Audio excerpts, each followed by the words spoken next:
tema que aparece en las invitaciones que mandaron a escribir. Dice la palabra de Dios en el versículo 37 en adelante. Mas como en los días de Noé, así será la venida del Hijo del Hombre. Porque como en los días antes del diluvio estaban comiendo y bebiendo, casándose y dando en casamiento, hasta el día que Noé entró en el arca, y no entendieron hasta que vino el diluvio y se los llevó a todos, así será también la venida del Hijo del Hombre. Que el Señor continúe bendiciendo nuestros corazones por medio de su santa y bendita palabra. Como en los días de Noé. El subtítulo que quiero tomar es el endurecimiento del corazón. Es casi imposible hablar de estos días sin predicar el Evangelio, sin advertir, sin que haya una advertencia para nuestros amigos, también para los profesantes, porque hay muchos que están en la iglesia, hay muchos que están sentados, que se cubren su cabecita, que andan con Biblia. Hay muchas personas de esa forma, pero sin haber entrado al árbol de la salvación. Y también a los cristianos nacidos de nuevo para vivir en santidad. El Señor Jesucristo menciona los días de Noé, y Él, en este capítulo número 24, el Señor nos habla de su segundo advenimiento, de su segunda venida, y es bien delicado porque debemos de tener mucho cuidado cuando nos habla del arrebatamiento de la iglesia y cuando nos habla ya de su venida literal. Entonces ahí vamos a tener mucho cuidado. Estos pasajes nos están hablando de un tiempo antes del juicio, antes de que venga un juicio. Y el Señor nos está tomando, nos está diciendo que va a tener algunas características. Ya mis hermanos nos han hablado de que la época de Noé se caracterizó por el aumento abrumador de la violencia. El día de ayer oímos que la sexualidad se había pervertido, había una perversión sexual, y cada uno ha ido tomando una aplicación para esta época también, y es válido porque el Señor Jesucristo lo dijo. Pero en esta oportunidad quiero tomar este otro sentido del endurecimiento abrumador de parte del hombre a las demandas de Dios, de lo que Dios le había mandado al hombre. Lo que el Señor Jesucristo hace referencia acá, en realidad no es tanto la perversión a la que habían caído, que sí es cierto, sino que el Señor se estaba refiriendo a que estas personas se estaban dedicando más a lo material. De hecho, algunas actividades que Él menciona acá no son pecado en sí mismo. No es pecado casarse, no es pecado comer, no es pecado dar en casamiento. Bueno, el beber nos hace referencia a buscar deleites, buscar alguna complacencia.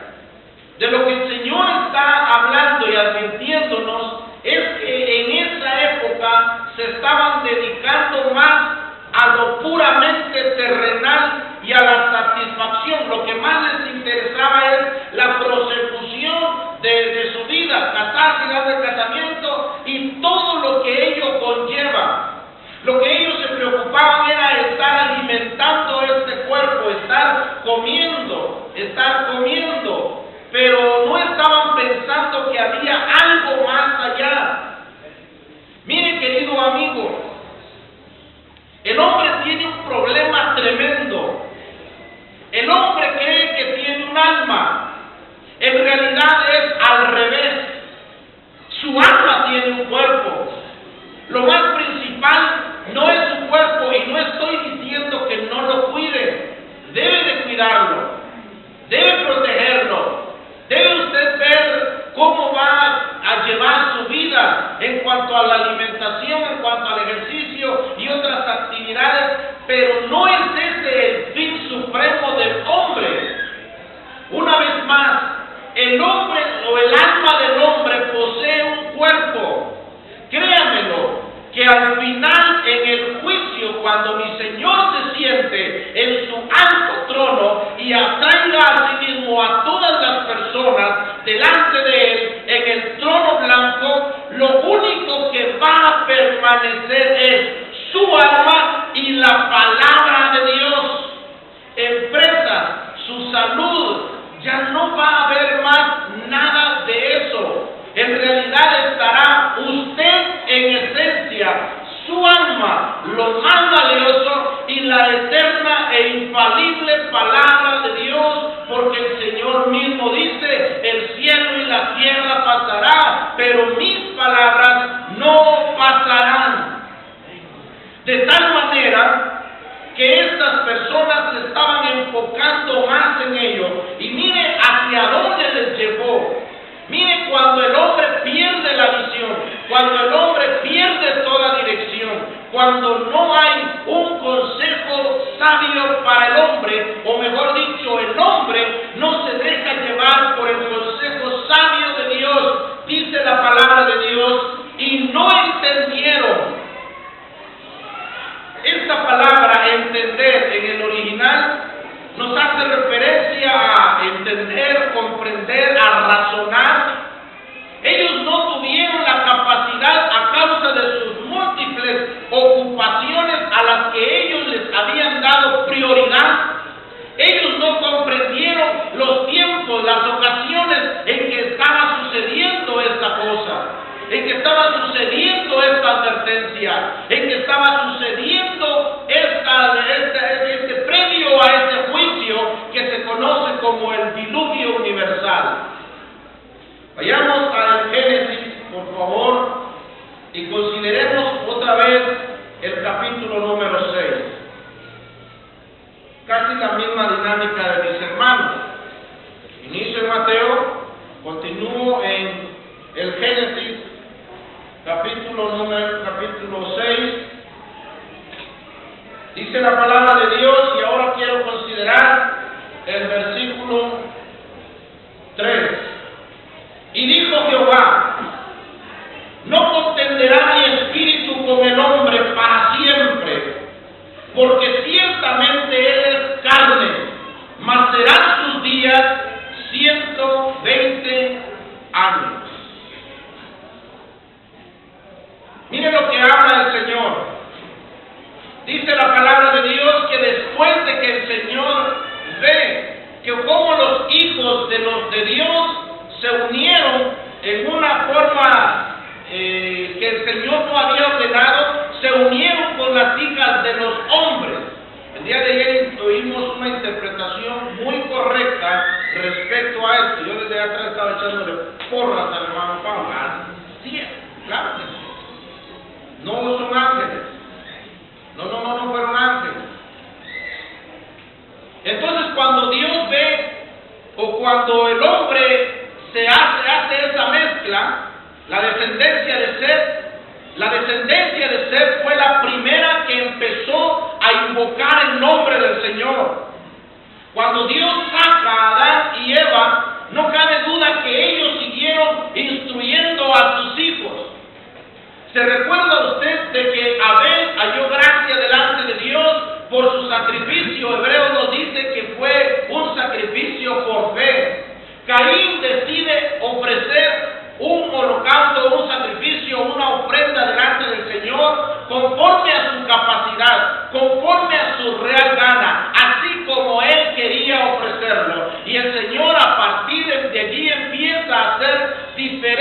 diferencia entre lo que Él acepta, porque sin derramamiento de sangre no se hace remisión de los pecados. El Señor empieza a hacer eso. Después Caín se desvía. Jehová le advierte a Caín y le amonesta para que no asesine a su hermano Abel. No obstante, él decide desobedecer en responsabilidad de él mismo. Así es de que cuando nace Set, dice la palabra de Dios que engendró a Enos, y a partir de allí los hombres empezaron a invocar el nombre del Señor. La palabra del Señor nos dice que todo aquel que invocara el nombre del Señor, este será salvo. Entonces empieza una línea de los salvados. Cuando empiezan a unirse, dice la palabra de Dios que también en ese tiempo habían proliferado gigantes. El versículo 4, estas personas eran los hombres gigantes, eran hombres de renombre. La palabra hombres de renombre quiere decir caer encima. Probablemente eran hombres que ya habían querido subyugar a las demás personas. Por la línea de Caín, por la línea de Set, seguían invocando el nombre del Señor. Cuando sucede esta mezcla, se aumenta el pecado, se aumenta la corrupción. No mejoró la raza de Caín, se aumenta. Tenga cuidado con el yugo desigual en el matrimonio, querido joven y señorita. Tenga demasiado cuidado respecto a eso.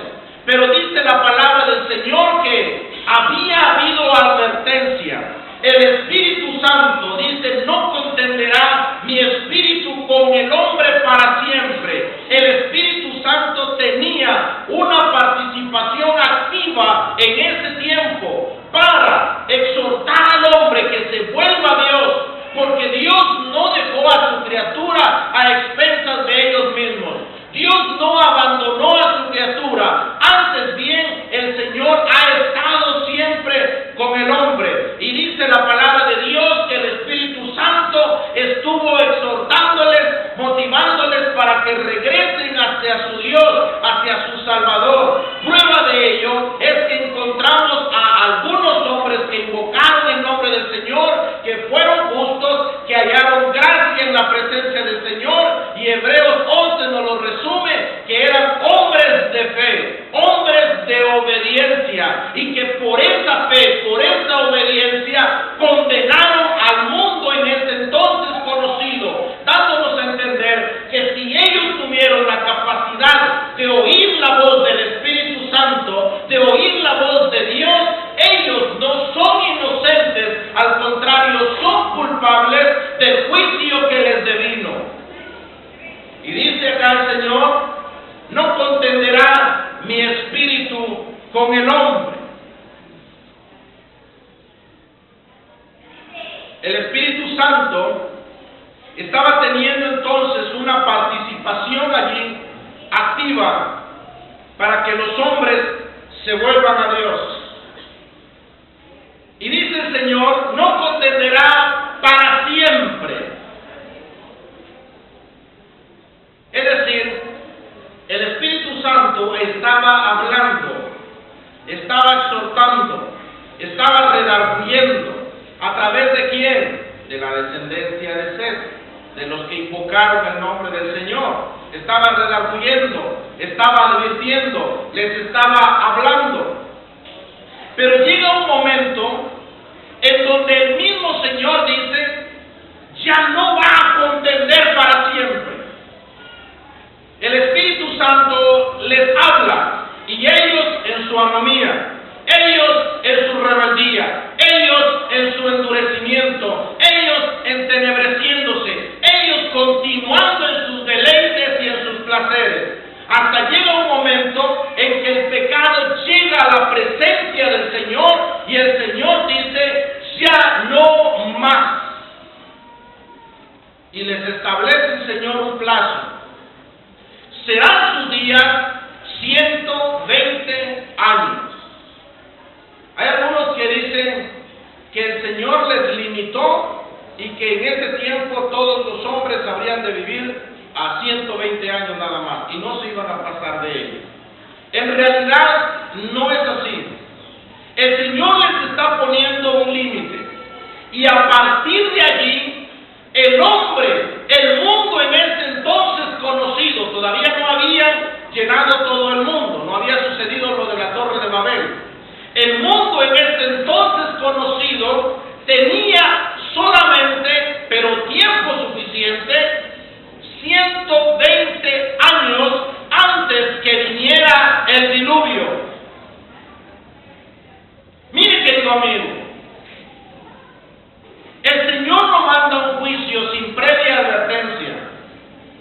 El Señor no castiga sin previo aviso. El Señor no dice, agua va y cuídese ahí quien pueda. El Señor avisa de antemano. El Señor advierte. Dice Job que el Señor una o dos veces habla. Más adelante nos dice que aún 3 veces habla. Al fin, ¿cuál de las 3? Una vez, 2 veces o 3 veces. No creo que el Señor diga, venga Cristo, venga ahora, 1 de 3. Venga Cristo, venga ahora, 2 de 3. Venga Cristo, venga ahora, 3 de 3, el juicio. El número 3 nos habla en la numerología bíblica, el número 3 nos habla de algo completo. De tal manera que el Señor nos habla de una forma completa, de una forma detallada, de una forma, es decir, el Señor nos habla sin ambigüedades.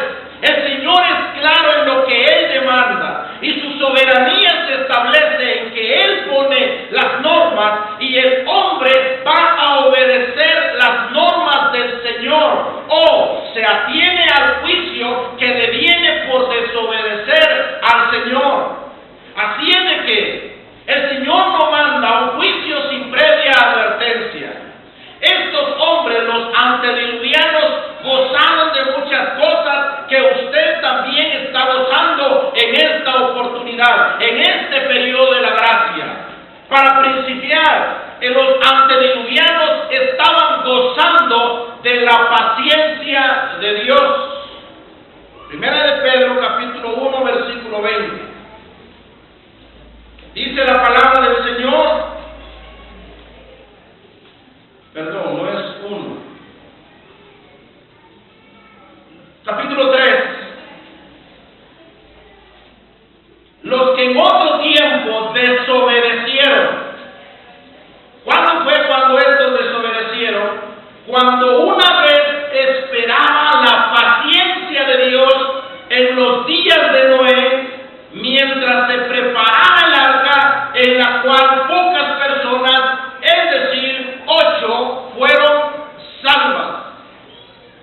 Para principiar entonces, los antediluvianos gozaron de algo que usted goza, un atributo divino, un atributo de Dios que se conoce como la paciencia de Dios. Dice la palabra de Dios que ellos desobedecieron cuando una vez esperaba la paciencia de Dios.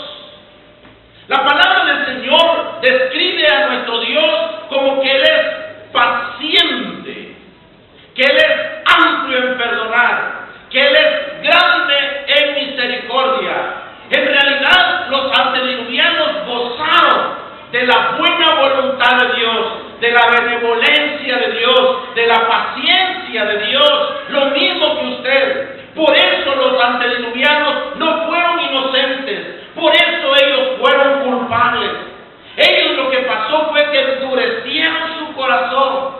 Pero en esta época, querido amigo, dice la palabra de Dios, porque esto es bueno delante de Dios, nuestro Salvador, el cual quiere que todos los hombres sean salvos y vengan al conocimiento de la verdad. El cual quiere que todos los hombres sean salvos y vengan al conocimiento de la verdad. La pregunta lisa, llana, sencilla para usted y muy clara, según la palabra de Dios: ¿a cuántos quiere Dios salvar? Mediten. Pero también Ezequiel nos habla acerca de eso. Él hace una pregunta: ¿Quiero yo la muerte del impío? En otra escritura dice, ¿quiero yo la muerte del que muere? Lo que nos está diciendo es, ¿quiero yo la condenación del mortal? ¿Quiero yo la condenación del que muere? Quiero hacer una pregunta, ¿quiénes mueren? ¿Quiénes estamos expuestos a la muerte? Pues, ya me entendió entonces. Nosotros, dijo alguien por ahí. Sí, es cierto. Así es. Entonces dice la palabra del Señor. Y miren la pregunta retórica que el Señor hace. Porque el Señor no pregunta porque tiene dudas. El Señor no pregunta porque quiere que alguien se lo aclare, que lo guíe y que le diga lo que tiene que hacer. El Señor pregunta para que usted reflexione. Cuando el Señor nos pregunta, no es una expresión de duda, sino que es una manifestación de su verdad para que usted y yo meditemos en lo que Él ha establecido. Y el Señor pregunta a través de Ezequiel, ¿quiero yo la muerte del impío? ¿Quiero yo la muerte del que muere? ¿Quiero yo la muerte del que va en condenación? ¿Quiero yo la condenación del que está en condenación y va para la condenación? ¿Quiero yo eso? Dice el Señor. La respuesta a esa pregunta es no. Claro que no, porque el Señor tiene buena voluntad para con los hijos de los hombres. De hecho, Lucas mismo nos dice, cuando introduce al Hijo al mundo, dice la palabra del Señor, los ángeles le dicen a aquellos pastores, paz y buena voluntad para con los hombres. Ya el siguiente mes va a usted escuchar eso en las radios y en la televisión, pero es una versión mal hecha, mal informada en realidad. Ellos dicen, paz a los hombres de buena voluntad. Vaya a ver el texto. No es paz a los hombres de buena voluntad. Estudie bien el texto y no sea usted promotor de esas falsas enseñanzas. Porque el hombre no tiene buena voluntad. Porque el hombre no puede tener buena voluntad. El hombre es pecador en sí mismo. La naturaleza del hombre es corrupta. El hombre está vendido al pecado. Ya nuestro hermano nos citaba en Romanos 3. Nos dice la palabra del Señor que no hay justo ni a uno. No hay quien entienda. No hay quien busque a Dios. Todos a una se desviaron. Todos se hicieron inútiles. Y note la expresión. Todos. ¿Sabe qué quiere decir todos en griego? Y en hebreo, y en maya, y en cachiquel. Todos quiere decir todos. Y dice la palabra de Dios que el hombre entonces no puede tener buena voluntad. Pero ¿de dónde viene la buena voluntad? Dice la palabra de Dios que la buena voluntad viene de Dios. Hay paz para los hombres. No es la paz como la que se firmó hace unos años acá en Guatemala. No es de la ausencia de guerra entre los hombres y las naciones. La paz a la que se está refiriendo es a la paz espiritual. Porque déjeme decirle esto, que dice la palabra de Dios que vuestras iniquidades han hecho separación entre Dios y los hombres.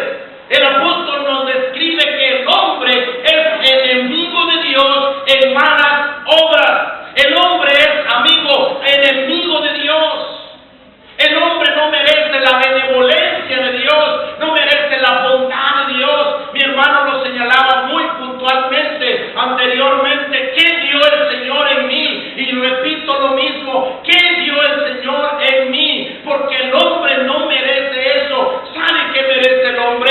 Castigo. Lo que merece el hombre por afectar la santidad de Dios, castigo. Lo que merece el hombre por violar la ley de Dios es el castigo, que todo el peso de la ley caiga sobre él. Mas Dios muestra su amor para con nosotros en que siendo aún pecadores,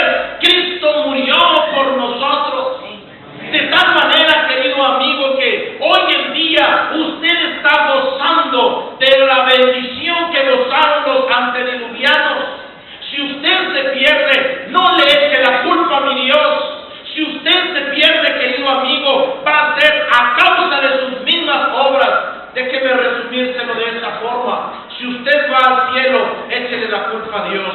Si usted se va al infierno, absolutamente toda la culpa la tiene usted. Dios no manda juicio sin previa advertencia. Dice la palabra de Dios que ellos contaron con la paciencia de Dios. Pero además de eso, estas personas contaron con mensajeros. Y quiero repetir, con mensajeros. En ese tiempo, los que sobresalieron fue Enoc. Y la palabra del Señor nos habla de que Enoc, no solo por su testimonio, sino que también fue profeta. Él profetizó. En ese tiempo estaba Matusalén. De hecho, al hacer alguna integración de los pasajes de la palabra de Dios, se puede llegar a la conclusión de que Matusalén murió justo el tiempo en que inicia el diluvio. Bueno, nos tocaría hacer mucha exégesis para llegar a esas conclusiones, pero en ese tiempo estaba también otro ministro. Pero la palabra del Señor también nos presenta a Noé. No encuentro ningún bosquejo en la palabra de Dios de Noé. No está registrado ningún mensaje de la palabra de Dios, en la palabra de Dios, del mensaje de Noé. Pero sí la palabra del Señor nos dice que Noé fue pregonero de justicia. Un pregonero en el original nos da la idea de un heraldo, de un predicador, especialmente del Evangelio, nos dice cierta concordancia. De tal manera entonces que estos hombres gozaron de la presencia de ministros, de la presencia de hombres de Dios a quienes Dios les dio palabra para que les hablasen. Ellos tenían eso. ¿Qué es lo que sucedió? No están tan alejados los hermanos cuando dicen que los hombres se burlaron de Noé. No están tan alejados. Sí, probablemente empezaron a burlarse de él. ¿Qué es lo que pasa con los predicadores de sana doctrina hoy en día? ¿Qué es lo que dicen de predicadores que hablan al hombre de su situación precaria en la presencia del Señor? Que continuando en ese estado de desobediencia les aguarda el infierno. ¿Qué es lo que piensan estos hombres acerca de estos que les anunciamos que no obstante Dios les ama? Oh, querido amigo, algunos dirán ese viejo loco. Otros dicen esos legalistas. Y hubo uno que le oí que dijo de respecto a los predicadores de sana doctrina que estos eran religiosos, los religiosos. Ellos gozaron de estos ministros también, porque saben de qué forma es que el Señor le habla al hombre. El Señor puede hablar a través de él directamente, como le habló a Caín. El Señor puede hablar a través de sueños, como le habló a Job. Obviamente en estos tiempos nos habla a través del Hijo, dice la palabra de Dios. En estos tiempos nos habla a través de la exposición de sus palabras. Y en esta oportunidad lo que estamos haciendo es exponerle la palabra de Dios a usted. Pero ¿qué va a tomar usted? ¿Qué actitud cuál va a ser la actitud suya en esta oportunidad? ¿Va a seguir usted rechazando al Señor? La paciencia del Señor está abierta para usted. Oh, mi querido amigo, el Evangelio se sigue predicando. Y bendito sea el Señor por la sana doctrina y los predicadores de la sana doctrina, porque ¿qué sería este mundo si la sana doctrina se deja de predicar? Que no se va a dejar de predicar, sino hasta que el Señor lo disponga, cuando Él permita que venga de lleno la apostasía que ya está empezando a ventilarse en todo el ambiente religioso. Dice la palabra de Dios que vendrá tiempo en que no sufrirán más la sana doctrina. Quiere decir que hoy tienen dolor de la sana doctrina. Cuando la palabra del Señor les confronta y en la palabra del Señor les habla de una forma clara que sus pecados los están arrastrando al mismo infierno, esas personas se duelen. Les gusta que les rasquen el oído y que les hablen acerca del Evangelio de la prosperidad prosperidad, que les hablen de acerca de casas, carros, sueldos, puntos. Eso sí le encanta a la gente y vamos todos a aplaudir a estos payasos que no son predicadores del Evangelio. ¿Qué va a hacer usted, mi querido amigo? El Señor va a redarguir al hombre a través de la exposición de sus palabras. Y los antediluvianos gozaron también de ese beneficio. Pero ¿cuál fue la actitud?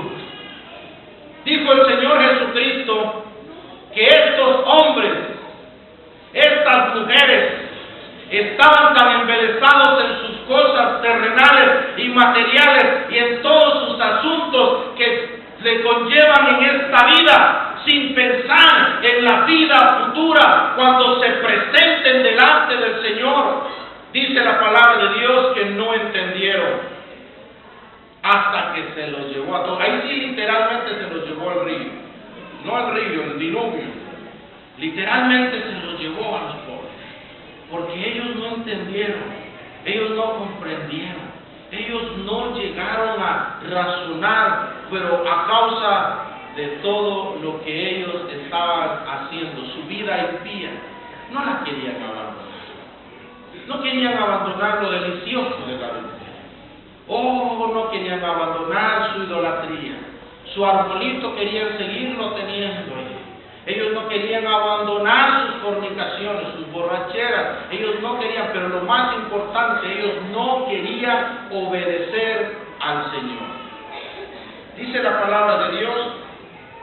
Leamos el versículo 14. Mire la buena voluntad de Dios para con los hombres.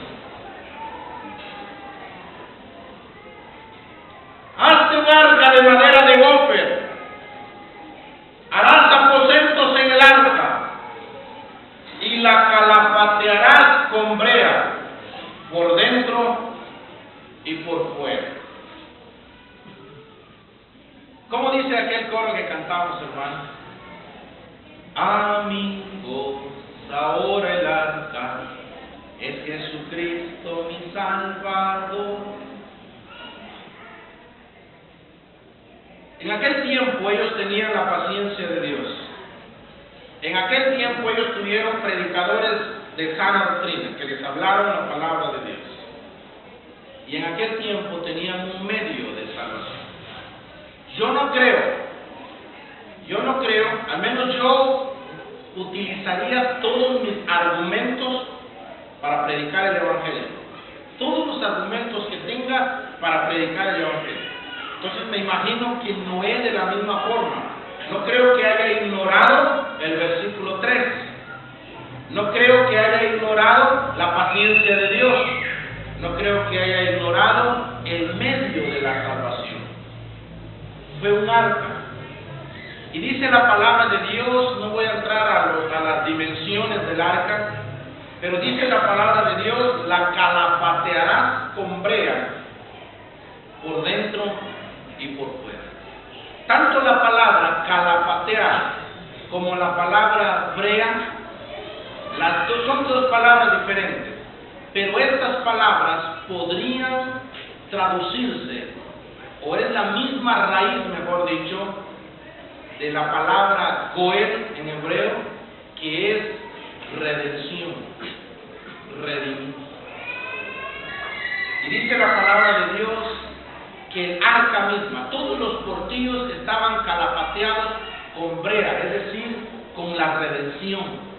El arca nos habla del método, la forma en que Dios va a redimir al hombre en ese entonces conocido. Pero también se avecina un juicio. Y en esta época la paciencia de Dios aguarda al pecador.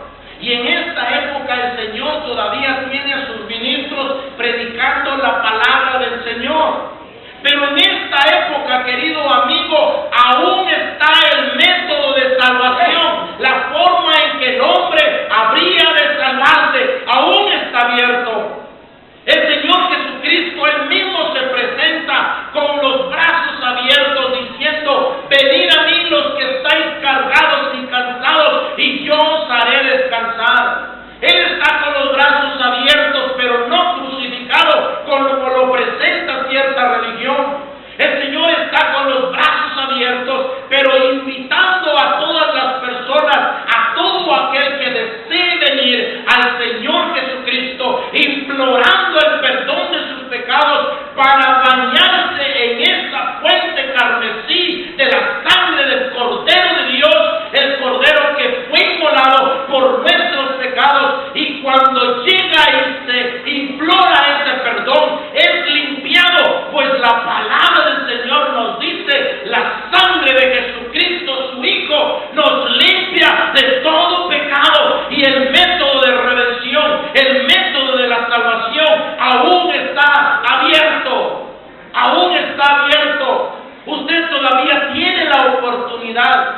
todavía puede venir al Señor, usted todavía puede correr hacia su Salvador, hacia la salvación, usted todavía puede caer rendido, implorándole, diciéndole, como el hombre aquel que le dijo: Señor, si quieres puedes limpiarme, apelando a su soberanía, diciéndole: Señor, si quieres puedes limpiarme, pero le aseguro algo, que usted va a regresar limpio de todos sus pecados, pues la palabra del Señor nos dice que un corazón contrito y humillado jamás despreciarás tú, oh Jehová. Venga Jehová ahora, venga el Señor mientras puede ser hallado, llámele ahora que en tanto está cercano. Pero mire esta advertencia. Dice el capítulo 7, versículo 1, dijo luego Jehová a Noé: entra tú y toda tu casa en el arca, porque a ti he visto justo delante de mí en esta generación. Versículo 4, porque pasados aún 7 días, yo haré llover sobre la tierra 40 días y 40 noches, y raeré sobre la faz de la tierra a todo ser viviente que hice. Dijo luego Jehová: entra tú, toda tu casa, entra tu esposa, tus hijos, las esposas de tus hijos, entra los animales de 2 en 2, los animales limpios que sean 7. A propósito, me hizo una pregunta una señora católica romana: ¿de dónde sacó Noé para sacrificar ese cordero después? Si dice que solo 2 entraron, quiere decir que ya no iba a haber, ya sea que fue hembra o el macho, entonces ya no iba a seguir la ovejita. No, ella encuentra usted en la palabra de Dios que los animales limpios fueron 7. Entonces le responde si alguien le pregunta eso. Entonces entra tu doñita, entra tus hijitos, van a entrar tu nuerita, o sea, entra tú. Pero miren el versículo 4, porque pasados aún, le llama la atención esa palabra aún, pasados aún, o sea, les doy todavía tiempo. No podría determinarle si estaban dentro de los 120 años y faltaban solamente 7 días para que se cumplieran los 120 años, o fueron 7 días extras que el Señor les dio. Yo no sabría determinarle, más pienso que sería dentro de los 120 años. Más pienso eso. Pero si usted me dice: no, hermano, yo pienso que fueron otros 7 días más, pues de acuerdo, hermano, porque el Señor dice que es misericordioso, no vamos a hacer sectas por eso. Pero lo cierto es que el Señor les dice: entra. Se queda abierta la puerta durante 7 días todavía. Si una puerta está abierta, es para que entre. O sea que aún la paciencia de Dios estaba aguardando a estas personas. Y pasados esos 7 días, ellos continuaron, unos burlándose, otros celebrando su matrimonio, otros celebrando comidas, otros en borracheras, orgías, homosexualismos, otros haciendo leyes para autorizar homosexualismo, matrimonios de los homosexuales. Así como está esta sociedad. De todos modos es casi lo mismo. Continuaron en esos 7 días y la paciencia de Dios aún aguardando. La puerta aún estaba abierta hasta que dice la palabra de Dios que vino el diluvio y se los llevó a todos, porque el Señor mismo toma la puerta y la cierra. No fue Noé, fue el Señor. Va a llegar un momento en donde la puerta de la salvación también va a ser cerrada. Querido amigo, usted está en una situación precaria en la presencia del Señor. Usted está en una situación de alto peligro, se lo aseguro. Y por amor a mi Señor y por amor a su alma, yo le suplico en el nombre del Señor Jesucristo que se reconcilie con Dios ahora, porque hoy es el tiempo aceptable, hoy es el día de salvación, este es el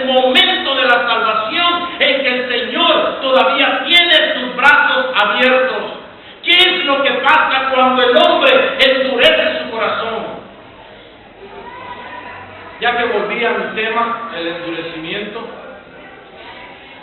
Ya no traté más el endurecimiento. Pero ¿sabe qué es lo que pasa?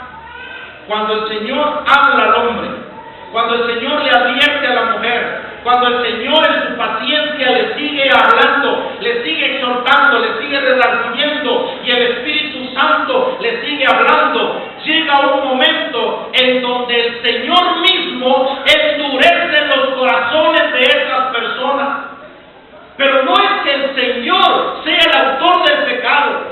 Romanos capítulo 1 nos dice, por cuanto que ellos no conocieron o no tomaron en cuenta a Dios, Dios los entregó a pasiones vergonzosas. Pero esto es debido, querido amigo, a que el hombre ha estado endureciendo su corazón, endureciendo su servir hasta llegar a una obstinación. La palabra obstinación literalmente es una terquedad. El hombre sigue en una obstinación en el pecado. Y dice la palabra de Dios que a causa del endurecimiento de su corazón, él es ajeno de la vida de Dios y pierde toda sensibilidad. Pierde toda sensibilidad de tal manera que comete pecados a diestra y a siniestra. Todos los días es de pecado, está habituado hacia el pecado. Y el Señor hablándole todavía, pues la puerta de la salvación está abierta. Y el hombre obstinando su corazón, el hombre endureciendo su corazón hasta que llega a estar cauterizada su conciencia, como dijo el apóstol Pablo. Ya empieza a decir lo bueno, a lo malo le llama bueno y a lo bueno le llama malo. Ya el hombre ya empieza a andar sin pudor. Ya el hombre ya empieza a andar a sus libres designios, en su voluntad. Ya no tiene vergüenza el hombre, pierde todo pudor, toda vergüenza, porque el hombre ha endurecido su corazón. Pero va a llegar un momento en que la puerta de la salvación va a ser cerrada. Yo quería hablar un poquito sobre el arrebatamiento de la iglesia y lo que sucederá en medio de la gran tribulación, pero solo me limito nada más a decirle esto.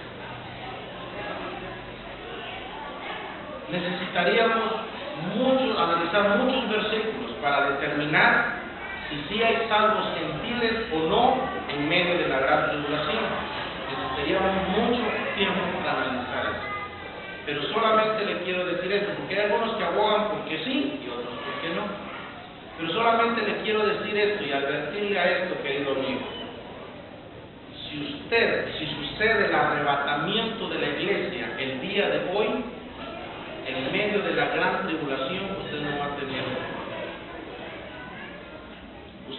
no va a tener ninguna oportunidad. Si sucede el arrebatamiento de la iglesia en este momento, usted no va a tener oportunidad en medio de la gran tribulación.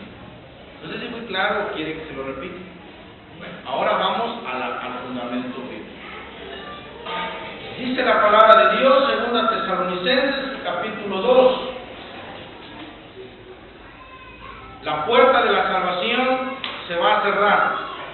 Va a llegar un momento en donde se va a cerrar la puerta de la salvación. Y dice el versículo 7: porque ya está en acción el misterio de la iniquidad. Solo que hay quien al presente lo detiene. Algunos consideramos que es el Espíritu Santo a través de la iglesia. Hasta que Él a su vez sea quitado. El arrebatamiento de la iglesia sube, el Espíritu Santo continúa, en medio de la gran tribulación, continúa su ministerio de la misma forma que en el Antiguo Testamento. Viene en persona específica, para un momento específico, para una profecía específica y luego se va. Así actuó en el Antiguo Testamento. De la misma forma va a actuar en medio de la gran tribulación, hasta que Él a su vez sea quitado. Y entonces se manifestará aquel inicuo, a quien el Señor matará con el espíritu de su boca, el anticristo, y destruirá con el resplandor de su venida. Inicuo, cuyo advenimiento es por obra de Satanás, con gran poder y señales y prodigios mentirosos, y con todo engaño de iniquidad para los que se pierden. Uy, ¿quiénes son los que se pierden? Tendrán una seña los que se pierden. Mire, por cuanto no recibieron el amor de la verdad para ser salvos. Por eso Dios les envía un poder engañoso para que crean la mentira, a fin de que sean condenados todos los que no creyeron a la verdad, sino que se complacieron en la injusticia. De acá saco el siguiente principio. Si una persona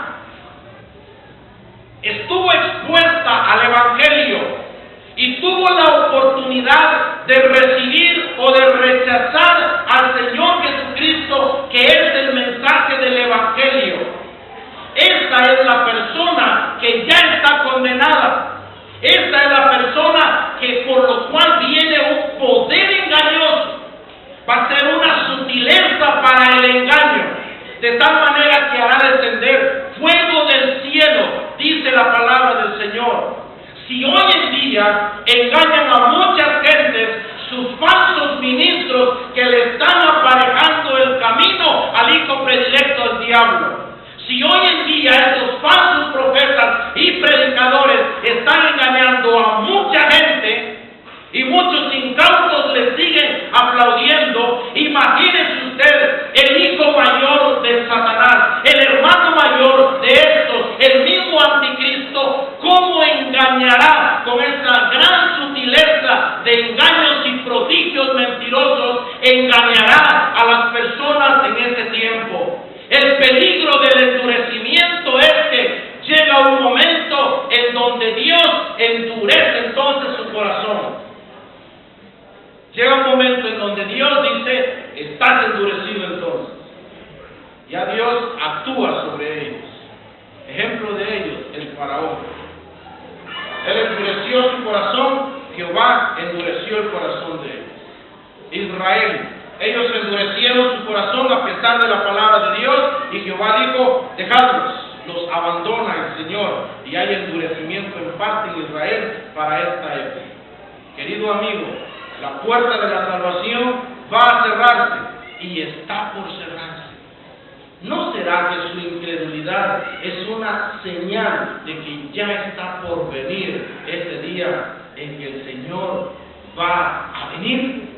¿No será que su incredulidad es una mejor evidencia de que el arrebatamiento de la iglesia ya se va a verificar? ¿Qué va a hacer en esta oportunidad? ¿Va a seguir usted endureciendo su corazón? ¿Va a seguir usted resistiéndose al Espíritu Santo? El Espíritu Santo hoy le ha estado diciendo una y otra vez, y no cabe duda, a su corazón el Señor le está hablando, a su conciencia el Señor le está hablando. Si oyeres hoy su voz, no endurezcáis vuestros corazones.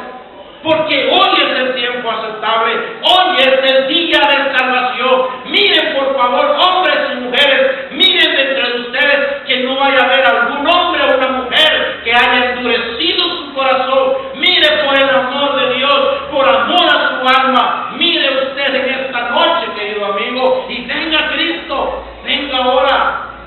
Y quiero hacer esta invitación en esta oportunidad. Hay alguien que quiera recibir al Señor Jesucristo, alguien que quiera implorar el perdón de sus pecados, alguien que quiera venir a esta arca bendita que Dios nos ha proporcionado para que seamos salvos. No lo deje para mañana, porque el día de mañana no lo tenemos comprado. Venga Cristo, venga ahora. Si no lo va a hacer en este momento, pase al terminar el servicio. Nos gustaría hablar con usted, exponerle un poco más la palabra del Señor para que usted sea salvo de esta ira venida. Que el Señor nos siga bendiciendo por medio de su santo.